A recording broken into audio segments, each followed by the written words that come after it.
পাবনা শহরে ২ ঘন্টার ব্যবধানে প্রকাশ্যে দুইজনকে গুলি ও ছুরিকাঘাতে হত্যা করেছে দুর্বৃত্তরা।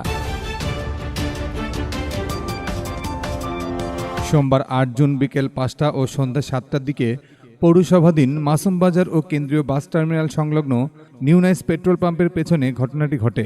গুলিতে নিহত আলী হোসেন ৫৩ সদরের গয়েশপুর ইউনিয়নের জাফরাবাদ গ্রামের মৃত মঈনুদ্দিনের ছেলে ও ছুরিকাঘাতে নিহত মনিরুল ইসলাম ২১ সাথিয়া উপজেলার শিবরামপুর গ্রামের মুন্নাফির ছেলে। মনিরুল পাবনা সরকারি এডওয়ার্ড কলেজের শিক্ষার্থী বলে জানা গেছে। পাবনা সদর থানা পুলিশের ভারপ্রাপ্ত কর্মকর্তা ওসি অপারেশন সঞ্জয় সাহা বিষয়টি নিশ্চিত করেছেন। পুলিশ ও স্থানীয় সূত্রে জানা গেছে, নিহত আলী হোসেন জামিয়া আশরাফিয়া মাদ্রাসায় ছেলেকে পৌঁছে দিতে আসেন। এ সময় মাদ্রাসার গেটে রিকশা থেকে নামতেই দুটি মোটরসাইকেলে ৪ জন দুর্বৃত্ত এসে সন্তানের সামনেই গুলি করে পালিয়ে যায়। এ সময় স্থানীয়রা উদ্ধার করে পাবনা জেনারেল হাসপাতালে নিয়ে গেলে চিকিৎসক মৃত ঘোষণা করেন। অন্যদিকে বিকেল ৫টার দিকে পাবনা পেট্রোলিয়াম পাম্পের সামনে দুই যুবক একসঙ্গে টয়লেটে প্রবেশ করেন।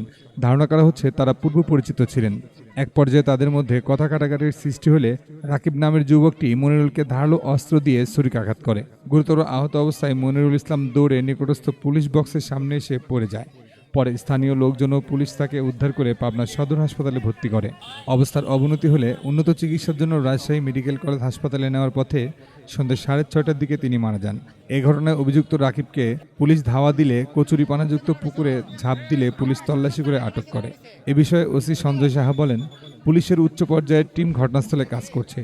কী কারণে গুলি করে হত্যা ও ছুরিকাঘাতে হত্যা করা হয়েছে উদ্ঘাটনে কাজ করছে পুলিশ। মরদেহ দুটি উদ্ধার করে পাবনা জেনারেল হাসপাতালের মর্গে পাঠানো হয়েছে। পরিবারের পক্ষ থেকে অভিযোগ দেওয়া হলে আইনগত ব্যবস্থা গ্রহণ করা হবে।